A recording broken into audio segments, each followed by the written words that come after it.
Hello and welcome to Sports Fan Entertainment. We are just over a week away from the beginning of the 2020 NFL free agency period. And I figured what better time than to go live and give you my top 10 quarterbacks for this upcoming free agency period in my predictions as to where those quarterbacks will go. Now, I already gave my predictions for what the Tennessee Titans will do at the quarterback position, so you'll be a little spoiled here, but we're going to go ahead and start with the list anyway. And we're going to start with number 10, which may surprise some of you, but you know what? I don't care. Number 10, without a doubt to me, is Taysom Hill. I'm not a Taysom Hill fan. Okay, actually, I'm a fan of him, actually.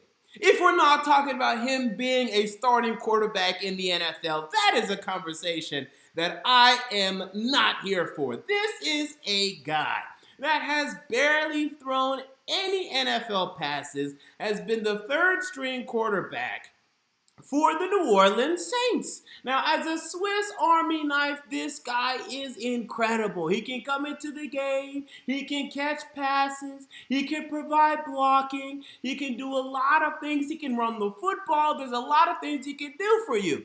But you want him to go back and throw the football consistently. First of all, this guy's already over 30 years old. And if you saw his college tape at the quarterback position, no. His preseason tape at the quarterback position, no. Even number 10 is a stretch to me. In fact, I even considered putting Sam Bradford over him, Josh McCown, and some other names, but I figured, maybe he has some potential that I haven't seen because the Saints have a lot of faith in him, but whatever. So the Saints have given him a first-round tender as a restricted free agent, so he will be back. I have him returning to the New Orleans Saints and continuing to be a Swiss Army knife for him. But the moment, and I don't think this is going to happen, but the moment a team even decides to give this guy a shot as a starting quarterback, it's going to be a damn disaster. I am not looking forward to that. But as a Swiss Army knife, hey, I'm here for it. I love watching the guy play. Just not as a quarterback. All right, so with that said, let's move on to number 9. We get into the real quarterbacks now, the meat and potatoes. And number 9 for me is Case Keenum. Yes, Case Keenum over Taysom Hill. Give me Case Keenum over Taysom Hill all day. So, Case Keenum was not able to play much for the Washington Redskins, had that great year for the Minnesota Vikings 2 years ago, not a great stint in Denver 1 year ago. You don't want him as a starting quarterback, but can he be a bridge quarterback? Absolutely, and some teams will be in need of a bridge quarterback. There's definitely going to be a market for this type of quarterback. There's also going to be a lot of quarterbacks competing for this type of role, so he will have to fight in terms of trying to get a good contract, a good team in this free agency period. So Case Keenum is an interesting name to look out for. We don't expect him to do much this upcoming season, but hey, he stepped in for the Vikings, got him to the NFC Championship game, so it's just something to look out for, and I have him going to the Las Vegas Raiders. And this kind of tells you what I think the Raiders are going to do. Okay, but the Case Keenum, I think is going to be a good fit for them. I don't think he's going to beat Derek Carr for a starting position. I think they're going to keep Derek Carr as a starting quarterback, but they can get Case Keenum in there because, what's that guy's name? The clown, Mike Glennon and Nathan Peterman. That is not a good backup situation in Las Vegas. That is not going to fly if Derek Carr gets injured, which he has in the past, not consistently by any means, but we saw how the Raiders fell when Derek Carr got hurt in the past. Get Case Keenum. The Tennessee Titans are also a possibility. The New England Patriots are also a possibility. Plenty of teams are going to be looking for this type of quarterback, so be on the lookout for that. Next, we have Jameis Winston. Now, people, I loved, past tense, Jameis Winston coming out of college. I loved Jameis Winston. I was Mr. Jameis Winston. The guy, I thought first of all, his freshman year, we can't even debate this. His freshman year film, his famous Jameis bursting onto the scene film that season at FSU at Florida State was fantastic. It was terrific. The guy threw for, 40 touchdowns to 10 interceptions, took Florida State to an undefeated record, got them to the national title game the last year of the BCS championship, and he won it. Okay, it was fantastic. It was incredible. His sophomore year, that's when the interceptions started coming, and I said, you know what? He lost some pieces after that freshman year. He had to get, a little more acclaim to the college game. That first year was great, but he just had a little sophomore slump, but I still believed in him. I said, honestly, I think he's just as good as Andrew Luck. I honestly said that. And then he went into the league, and the interceptions continued, and they continued, and they continued, and they peaked last year. Now, I know he had the 33 touchdowns and over 5,000 passing yards that he have. But people, you just can't win games with this guy. You just can't do it. You cannot do it. His best season in the NFL is 9-7, and he hasn't had a very strong defense yet. But he's had offensive weapons. Offensive line, not so much, but certainly wide receivers and tight ends.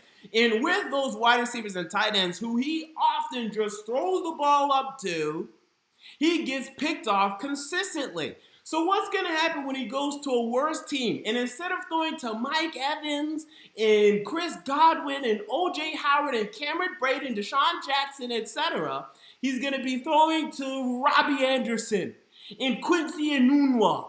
Or he's going to be throwing to Adam Humphries and Corey Davis. Or he's going to be throwing to T.Y. Hilton, who's good, and whatever else they have in Indianapolis. You think he's going to get better? With a better offensive line, But the offensive line hasn't been the problem. He just throws the ball up. Now, he's had LASIK surgery. So people believe that now he can see. And as Jonah Hill said in Django Unchained famously, it'd be nice to see, but I gotta see it because I just can't believe we've got 5 seasons of interceptions and he can't win games. He just can't win games, and there are names I'm gonna put over him of quarterbacks who can win games. They're gonna throw less yards and they're gonna throw less touchdowns, but they're gonna win you games. And Jameis Winston is either going to be a backup for you or a starter, but regardless, you're going to need him to win games. You're not bringing him in, hopefully, to just throw for yards and touch. What kind of nonsense is that? Ryan Fitzpatrick provides that. And with that said, we move on to the next name, Teddy. Oh, and by the way, my prediction, I forgot my prediction, the Chicago Bears. As the Chicago Bears are going to be looking for a veteran quarterback, this seems like a perfect fit. And let me tell you, he's going to look great against Mr. Trubisky in terms of throwing the football in training camp when no defenders are there. There's going to be a conversation had, and ultimately, I would predict that Jameis Winston would start over Mr. Trubisky this upcoming season, and then that he would be benched for Mr. Trubisky, and they would go back and forth before the season ended, and then in 2021, they'd be looking for a new quarterback. I feel like it'd be a damn disaster, but it feels like a disaster the Bears would want to do. So I have the Bears getting Jameis Winston. All right, now we move on to number 7, and I have Teddy Bridgewater. Now, personally, I know why a lot of people would have Jameis Winston over Teddy Bridgewater. Those for more yards, those for more touchdowns. And my biggest problem with Teddy Bridgewater and why I don't have him that high is that he'll never do that. He'll never be the difference maker. He is a very good game manager. And he's even very good. He's a good game manager. I'm not even going to say very good game manager. He's a good game manager, okay? And not even a great one. He's not. Because if he was a great one, Minnesota would have went back to him in 2017. They would have said, no, Case Keenum, thanks for your services. Teddy Bridgewater is healthy now. We want to go back to Teddy Bridgewater. Or after that season, they would have said, we want to go back to our first-round pick, Teddy Bridgewater. And they didn't do that. If Teddy Bridgewater was such a great game manager, the New York Jets would have said, yeah, you know what? We want to have a little transition for Sam Darnold. Let's start Teddy Bridgewater. No, they traded him to New Orleans, and they got a third-round pick, so I get why they did it. But they traded him to New Orleans. And he went to New Orleans, and he didn't play the first year. And the past year, he was 5-0 without Drew Brees, 9 touchdowns, 2 interceptions. But that was with Sean Payton. That was in that New Orleans system. That was with Alvin Kamara. That was with Michael Thomas. What is he going to do outside of that system? Where? He has Max going for 14 touchdowns. He had a season of 14 touchdowns, 12 interceptions. 14 touchdowns, 9 interceptions. His weaponry was never great, but it was better than that. And it required a strong run game and a strong defense for him to win games. Now, he can win you games, which I cannot say for Jameis Winston. Teddy Bridgewater can get you to the playoffs. I cannot say that for Jameis Winston, which is why he's ranked above Teddy Bridgewater. But the other 6 can not only get to the playoffs, but can win you a playoff game. It can be the difference maker from time to time for sure. So I had to put a number here. So here we go. My prediction for him is the Tampa Bay Buccaneers. Because I do believe the Buccaneers are going to let go of Jameis Winston. I think Bruce Arians looking at Teddy Bridgewater and says, hey, I can use this guy, but I'm also going to draft a quarterback as well. So I think they're going to take a Teddy Bridgewater and also add in a little Jordan Love, a little Justin Herbert, a little Jalen Hurts or something to compliment here because he'll understand Bridgewater is just not the starting quarterback you want in this league. You're not going to the Super Bowl with Teddy Bridgewater. I'm just sorry. You're just not going to happen. And if Jimmy Garoppolo struggles at that, Teddy Bridgewater is certainly going to struggle with that. All right. You knew it was coming. Number 6, my boy. And the day of reckoning is among us, ladies and gentlemen, Marcus Mariota. The day of reckoning will come. Okay, he's number 6. He's not top 3. He's not number 1, and he's not above Ryan Tannehill. But damn it, he's number 6 on my list. And I can't wait for the day of reckoning. I am still a defender of Marcus Mariota, a man who took the Tennessee Titans from being one of the inept franchises in the NFL, rising them to being a playoff team, getting them to a win and end game, stiff-arming them into the playoffs, and then in the playoffs, going to Kansas City and getting it done with the help of Derrick Henry as a co-MVP of that game. As he threw a touchdown to himself, he is clutch. He is a winner. Will he ever throw for 30-plus touchdowns in this league? I don't know. But I'm not completely discounting it yet. The Titans did not build around this man. But if I can look at Lamar Jackson, who is more athletic than Marcus Mariota but less accurate, and see the success that he had in a system that was completely predicated and based around him, I look at Marcus Mariota and I wonder what some of these other NFL coaches can do with him, because Mariota, to me, was a better prospect than Lamar Jackson because he was able to throw the football. And at the very least, you can grant me this, he still remains as a top 5 athletic quarterback starting level, or at least backup level, quarterback in this league. It would go Lamar Jackson, Kyler Murray, ... probably Marcus Mariota. Now, maybe you could say when Jalen Hurts comes to the league, Jalen Hurts, maybe you would want to throw RG3's legs are done, so don't throw RG3 in there. Maybe you'd want to throw Deshaun Watson or Russell Wilson, but I think straight line speed in a system where you just have a lot of running involved, Mariota's better to me. Put him in a system that caters to his strengths. He's number 6 to me. And who's going to do that? Who better than the Empire? The New England Patriots signed Marcus Mariota. It's already rumored. It's already coming down the pipeline. He fits the mold of what they're looking for. A guy that's just going to come in, play the quarterback position, study his playbook, keep his nose to the ground, quiet, solid, stable. New England. Indianapolis, also a strong fit. Look out. The day of reckoning will come. All right, with that said, we move on to number 5, and we have Phillip Rivers, who everyone believes is done, is finished. Now, let me tell you this. I actually believe the top 5 are pretty close. I believe the top 5 are all very close, and you can make arguments for any of the top 5 being number 1, including Phillip Rivers. People are of the belief that Phillip Rivers is done because he did his move. And you know what his move is? Every 3-4 years, he stinks. Every 3-4 years, the Chargers' offensive line is terrible. They have some disarray in the locker room. They have this player getting a contract dispute, that player getting a contract dispute, and then everyone believes that Phillip Rivers is done. He's not done. That's just his move, baby. He just throws a lot of interceptions, and then the next year, he's right back to being the good Phillip Rivers, and then the year after that, he's right back to being MVP candidate Phillip Rivers. It's a cycle. He still had a 66% completion percentage last year, combined with over, I want to say, 6.6 yards per attempt is what I saw. And he still had numerous games where he looked very good, including against the Tennessee Titans, where he absolutely shredded our defense and should have won the game. The guy's not done. They had disarray. The Austin Eckler coming in and out. Melvin Gordon coming in and out. Offensive line was terrible, including the interior of their offensive line. He will be back. He will be strong. He will be decent. The only thing is he's 38 years old. How many more years does he have left? I don't know. But I'm telling you, it's at least one. He is not done yet. And my prediction is that he will go to the Indianapolis Colts, where they're looking for a veteran to compete with Jacoby Brissett, and he'd win that job easily.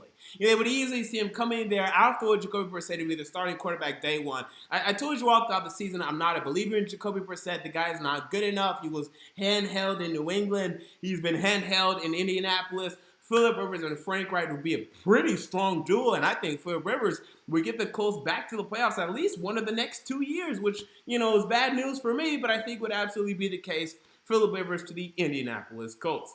Number 4. We have Drew Brees, who, again, you could argue number 1, because this guy, of all the quarterbacks I'm about to mention, had the best season. Overall, yes, had the best season, even better than Ryan Tannehill, I would say. So you can easily put Drew Brees as number 1. The only thing is, for me, it does appear as if he has less time than Tom Brady, or at least it's equal. I don't know. Who knows? Because he has 2 years younger than Tom Brady. But you really feel that, number 1, he's staying in New Orleans, and number 2, what would he look like outside of New Orleans? And we're going to ask that question about Tom Brady as well. But Brees has had the same head coach who's been an offensive guy, okay? He's had Sean Payton holding his hand throughout the time, and it's been a mutual handhold. Let me not say handhold. I think handhold might be a little too strong. But he's had Sean Payton being his partner in crime, whereas Belichick is on the defensive side. He does some stuff offensively, but Brady's gone through the offensive coordinators. He helps the offensive coordinators. He coordinates the offense just as much as the offensive coordinators, whereas Brees and Payton, that's more of a duo thing. So you just wonder, to me at least, how Brees would look like outside of the system. And look, having the Alvin Kamara and Michael Thomas safety blankets that he's had over the past number of seasons, that has helped his late career. And I just wonder what Tom Brady would look like with Alvin Kamara and Michael Thomas and that offensive line that they have in New Orleans, in which they continue to draft and continue to add weaponry to that offensive line. But ultimately, he will stay in New Orleans. He has already said that he's going to stay in New Orleans. He's not going to consider any other offers, so there's no reason to really spend much time on Drew Brees. Number 3, we will have Tom Brady, who, and again, I talked about this in my Tennessee Titans video. Here's the thing with Tom Brady. He's almost done. You got 2 years. 3 max, but probably 2 years. But it could be a great 2 years, because we saw Peyton Manning transform the Denver Broncos. Now, they were already a playoff team pretty much by default, because that Tim Tebow Denver Broncos team in 2012, I want to say, it should be 2012, they won the division at 8-8 because the AFC West was so horribly awful. And then Peyton Manning took that 8-8 team to a 12-14 to a Super Bowl berth. They lost in the division round that year to a Super Bowl berth the next year, and then a Super Bowl championship 2 years after that. 4 years for Peyton Manning in Denver. You get 2 from Tom Brady. But one of those, I just feel Tom Brady's going back to a Super Bowl. I just feel that the minute he steps to your team, you're a 12-win team. As long as you're close, right? You can't just show up in the Cincinnati Bengals and they're going to be a 12-win team. But the teams we're talking about, the Titans, that's a 12-win team with Tom Brady. The Chargers, I need to see who else they re-signed. They just re-signed Austin Eckler, which would be a great fit for him. But, with that defense, probably a 12-win team. The Raiders, I don't know about that one. I'll probably give you 10, but it could be 12. I'll grant it. It's just the presence of which he will hold in that organization, the level of play that he's going to require from everyone. He's just going to elevate everyone. He's going to elevate the offensive line, the receivers, the running backs, the defense, getting better practice, getting better tutelage and mentorship. This is one of the greatest NFL minds you can have on your team. The instant elevation. Even when Peyton Manning was horrible that final year, the Broncos still won 12 games, one of the best teams in the AFC. The minute he left, they were back to being mediocre, because that is what the presence of Peyton Manning does to your football team. That is what the presence of Tom Brady would do to your football team. That's why he's so valuable to me. The reason not 2 or 1, you're only talking about 2 years, and the other 2, you're talking about a lot of years. I don't know how many, but you're talking about a lot more. At least double, probably. So that's why he's number 3, and ultimately I have him going to the LA Chargers. And there's multiple scenarios and possibilities here, but this is the one team I can pinpoint where, number 1, now we know Tom Brady's having a lot of business in LA. He just started this movie production, whatever nonsense this week. We know that Giselle Bundchen would love to be in LA. And we know that the Chargers are going to have a new quarterback under center. We do not know that about the Tennessee Titans. We do not know that about the Las Vegas Raiders. We do not know that about the San Francisco 49ers. All three of those teams have been, at the very least, still committed to their quarterback, although the Titans have not been because Tannehill's not coming free agent. But the Raiders and, what was the team I mentioned? The Raiders and the 49ers are saying, no, we still love our quarterback. But they're flirting. Where the Titans are like, yeah, we'll see, right? But the Chargers are like, oh no, we're done with Phillip Rivers. Phillip Rivers is done with us. Let's go get a new quarterback. So because they're going to be aggressive, they're going to go after Brady hard. I feel like that's the most likely option, and that's why I have it. But my eyes are very keenly on the 49ers and the Bucs here as dark horses. 49ers just does not make sense to me, as why would you go 2 years for Tom Brady? Your team is so young, still improving. Deebo Samuel, Robert Greenlaw, and all of those young players that you had really ascend this past year. Not Dante Pettis anymore. He really had kind of a disappointing year. But, all the young players, George Kittle, all the young players that you have, the young ascending team that you have, why would you then say, no, let's go get Brady for 2 years to lead these young guys? That doesn't really make sense to me. Although I do not love Garoppolo, and if I could find a replacement over him, I would do it. In fact, I'd pick up the phone and I'd call the Lions for Matthew Stafford. But Tom Brady, no. That doesn't really make sense to me, but I have him going to the LA Chargers. All right, number 2. You guys know the 2 names who are left. Let me tell you, this was not definitive to me because the more I thought about it, look, the person everyone's saying is number 1. Look, I get it, but I don't think he really deserves it entirely. I think it is very close, but ultimately I do have number 2 being Ryan Tannehill. And you can already figure out who number 1 is. But Ryan Tannehill was fantastic this past season. And it went to show how much Miami really stopped him from ever solidifying himself as a quarterback in this league. And I can't call him a franchise quarterback yet. I think it takes more than, pretty much 3/4 of a season in order to prove that. And his 2 playoff wins were nothing. He didn't do much in those games. He threw a couple touchdowns, but come on. He threw for less than 100 yards in each of them. But there's a lot there in terms of the regular season. To throw for 117 pass rating, 22 touchdowns to 6 interceptions. And a lot of those interceptions were not on him. To lead the Titans to the playoffs and to the AFC Championship game, although he doesn't deserve credit for the 2 playoff wins. I'm sorry. But still, just even getting them there is something that is fantastic, right? It's for him to have that type of season. You look at him and you now say, look, that's a starting quarterback in this league. And you say that about the top 5. But the problem with Rivers, Brees, and Brady, you got 2-3 years max. Whereas Tannehill, you could have 5, 6, 7. You could. You could also have 2. Because if he comes in and he doesn't play that well, hell, you might only have a half. Because if Tannehill comes in and he plays poorly, you might yank him by halfway through the season and play your rookie quarterback. So there's still uncertainty here, and there's less uncertainty with number 1. But even Tannehill, his baseline in Miami, he was never bad in Miami. He just wasn't good enough. He was mediocre. He was always middling at best. You'd rank him maybe 20th in terms of starting quarterbacks in the NFL. He was never awful, except for maybe his rookie season. It was pretty awful his rookie season.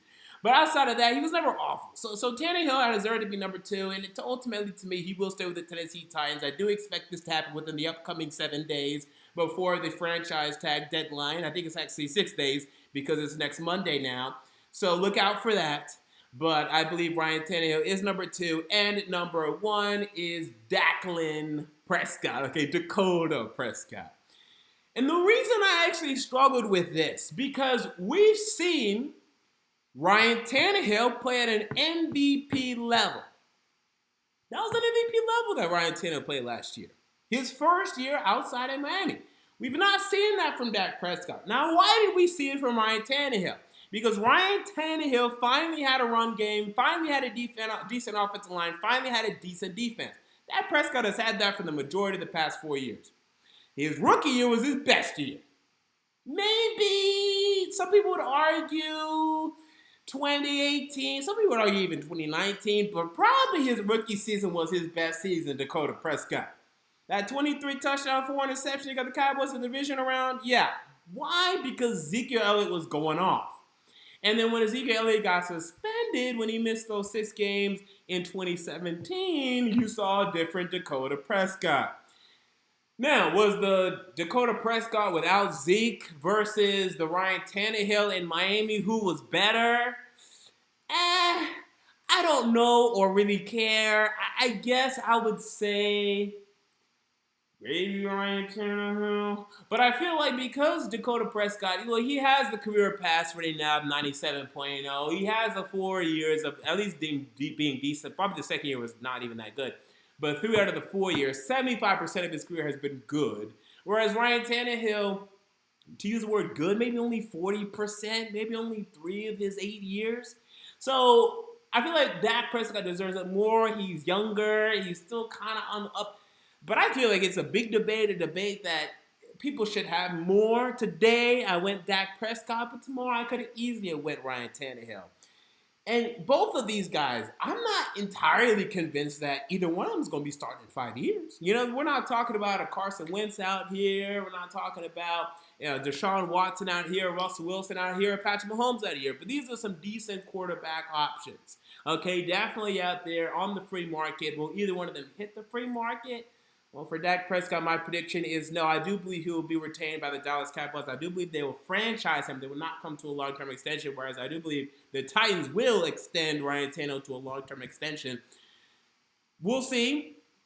Maybe they're able to come to a number, but for right now, it just really seems like that franchise tag is the most likely option because Dak Prescott wants that number 1 quarterback money, and the Cowboys, no, he doesn't deserve that. Is Dak Prescott a top 10 quarterback? Will he ever be top 5? Maybe. Actually, I feel like people are discounting Dak Prescott ever being a top 5 quarterback because his career has started very similar to a guy like Tom Brady. If he ever becomes a true savant of the game, he could have since been that. I don't think you have to be elite physically in order to be a top 5 quarterback. Again, see Tom Brady. Although that is Tom Brady. He is the GOAT for a reason. So I would definitely retain Dak and re-sign Dak if I were the Cowboys, but I definitely would talk him down from getting that number 1 quarterback money. So with that said, those are my top 10 quarterbacks for this upcoming 2020 NFL free agency period. This is without a doubt the most starting caliber quarterbacks I've seen hit the free market, potentially. And even with the number of quarterbacks that I see being resigned, being franchised, being retained, it's going to be very interesting. Musical chairs will be played, and this does not even include the list of names that could be trade targets. I expect Andy Dalton to be called by the New England Patriots. I think actually that's going to happen. I think the Patriots are going to couple Andy Dalton and Marcus Mariota and see who's better in training camp. I expect Cam Newton to stay in Carolina, but I believe calls will be received for him. I expect the Lions to consider shipping Matthew Stafford out. And if that's the case, I expect teams to be very interested in him. And if the 49ers go after Tom Brady, Garoppolo then gets put on the market. So there's a lot of names to monitor here. We're going to continue to watch this situation moving forward. But boy, am I excited for NFL free agency. Until next time. This has been MJ of Sports Fan Entertainment, and I'm out. See you all later.